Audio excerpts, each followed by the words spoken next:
Idea video anganwadi ಮಕ್ಕಳ ತಾಯಂದಿರಿಗಾಗಿ. ನಮಸ್ಕಾರ. ಇಂದಿನ ಸಭೆಗೆ ನಿಮ್ಮೆಲ್ಲರಿಗೂ ಸ್ವಾಗತ.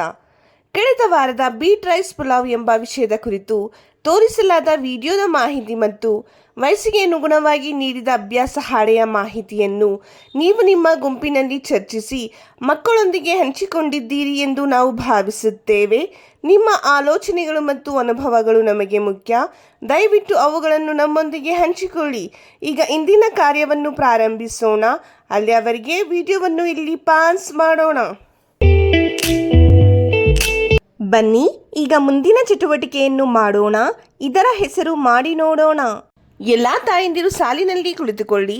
ಪ್ರತಿ ತಾಯಿಯ ಮುಂದೆ ಕೆಲವು ಬಳೆಗಳು, ಒಂದು ಕೋಲು ಮತ್ತು ಒಂದು ಲೋಟವನ್ನು ಉಲ್ಟವಾಗಿ ಇಡಿ. ಈಗ ಪ್ರತಿಯೊಬ್ಬ ತಾಯಿಯು ಕೋಲಿನಿಂದ ಬಳೆಗಳನ್ನು ಎತ್ತಿಕೊಂಡು ಲೋಟದ ಒಳಗೆ ಹಾಕಬೇಕು. ಹೀಗೆ ಲೋಟದ ಒಳಗೆ ಹೆಚ್ಚು ಬಳೆಗಳನ್ನು ಹಾಕುವ ತಾಯಿ ವಿಜೇತರಾಗುತ್ತಾರೆ. ಈ ಆಟ ಮುಗಿಯುವವರೆಗೆ ವಿಡಿಯೋವನ್ನು ಇಲ್ಲಿ ಪಾಸ್ ಮಾಡೋಣ. ಬನ್ನಿ ಈಗ ಮುಂದಿನ ಚಟುವಟಿಕೆಯನ್ನು ಮಾಡೋಣ. ಇದರ ಹೆಸರು ಏನಾದರೂ ಹೊಸದನ್ನು ಕಲಿಯೋಣ.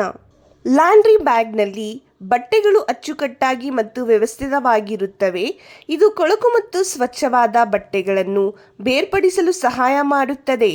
ಬನ್ನಿ ಇದನ್ನು ಹೇಗೆ ತಯಾರಿಸುತ್ತಾರೆ ಎಂಬುದನ್ನು ತಿಳಿದುಕೊಳ್ಳೋಣ.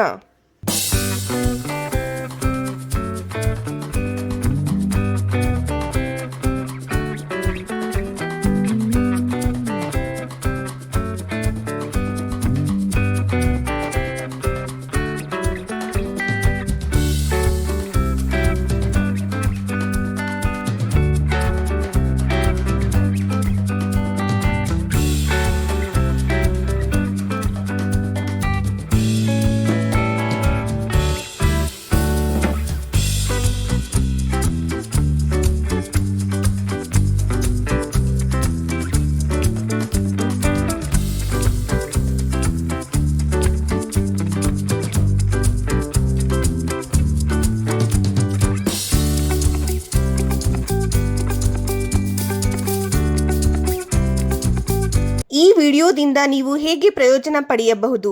ಎಲ್ಲಾ ತಾಯಂದಿರು ಗುಂಪಿನಲ್ಲಿ ಹೇಳಿ. ಬನ್ನಿ ಈಗ ಮುಂದಿನ ಚಟುವಟಿಕೆಯನ್ನು ಮಾಡೋಣ. ಇದರ ಹೆಸರು ಮನೆಗೆ ಹೋಗಿ ಮಕ್ಕಳಿಂದ ಮಾಡಿಸಿ. ಮನೆಯಲ್ಲಿ ಮೋಜಿನಾಟ. ಕ್ರಮ ಸಂಖ್ಯೆ 1. ಮಕ್ಕಳಿಗೆ ಮನೆಯಲ್ಲಿ ಸುಲಭವಾಗಿ ಲಭ್ಯವಿರುವ ವಸ್ತುಗಳನ್ನು ಬಣ್ಣ, ಆಕಾರ, ವಿನ್ಯಾಸ, ಉಪಯೋಗ ಮತ್ತು ಧ್ವನಿಗಳ ಆಧಾರದ ಮೇಲೆ ಹುಡುಕಿ ವಿಂಗಡಿಸಲು ಪ್ರೋತ್ಸಾಹಿಸಿ. ಕ್ರಮ ಸಂಖ್ಯೆ 2. ಮನೆಯಲ್ಲಿ ಲಭ್ಯವಿರುವ ಕಾಗದ ಅಥವಾ ಬಳಕೆಗೆ ಬಾರದ ವಸ್ತುಗಳನ್ನು ಬಳಸಿಕೊಂಡು ಹೊಸದನ್ನು ರಚಿಸಲು ಮಕ್ಕಳನ್ನು ಪ್ರೇರೇಪಿಸಿ ಮತ್ತು ಅವರ ಸೃಜನಶೀಲ ಪ್ರಯತ್ನಗಳನ್ನು ಪ್ರಶಂಸಿಸಿ. ಕೊಟ್ಟಿರುವ ಅಭ್ಯಾಸ ಹಾಳೆಯಲ್ಲಿ ಮಕ್ಕಳ ವಯಸ್ಸಿಗೆ ಅನುಗುಣವಾಗಿ ಚಟುವಟಿಕೆಗಳನ್ನು ನೀಡಲಾಗಿದೆ. ಈ ಚಟುವಟಿಕೆಗಳನ್ನು ಅರ್ಥ ಮಾಡಿಕೊಂಡು ಮಕ್ಕಳಿಗೆ ಮಾಡಿಸಿ. ಕೊಟ್ಟಿರುವ ಚಟುವಟಿಕೆ ಮತ್ತು ಅಭ್ಯಾಸ ಹಾಳೆಯನ್ನು ಮಾಡುವುದರಲ್ಲಿ ಮಗುವಿಗೆ ಸಂತೋಷವಾಗಿದೆ ಎಂದು ನಾವು ಭಾವಿಸುತ್ತೇವೆ. ದಯವಿಟ್ಟು ಈ ಅನುಭವವನ್ನು ನಮ್ಮೊಂದಿಗೆ ಹಂಚಿಕೊಳ್ಳಿ. ಇಂದಿನ ಚಟುವಟಿಕೆಗಳು ಇಲ್ಲಿಗೆ ಮುಕ್ತಾಯವಾಯಿತು. ಇನ್ನಷ್ಟು ಹೊಸ ಮಾಹಿತಿ ಮತ್ತು ಚಟುವಟಿಕೆಗಳೊಂದಿಗೆ ಮುಂದಿನ ವಾರ ನಿಮ್ಮನ್ನು ಭೇಟಿ ಮಾಡುತ್ತೇವೆ. ಅಲ್ಲಿಯವರೆಗೆ ನಿಮ್ಮ ಮತ್ತು ನಿಮ್ಮ ಮಕ್ಕಳ ಆರೋಗ್ಯದ ಬಗ್ಗೆ ನೋಡಿಕೊಳ್ಳಿ. ಧನ್ಯವಾದಗಳು.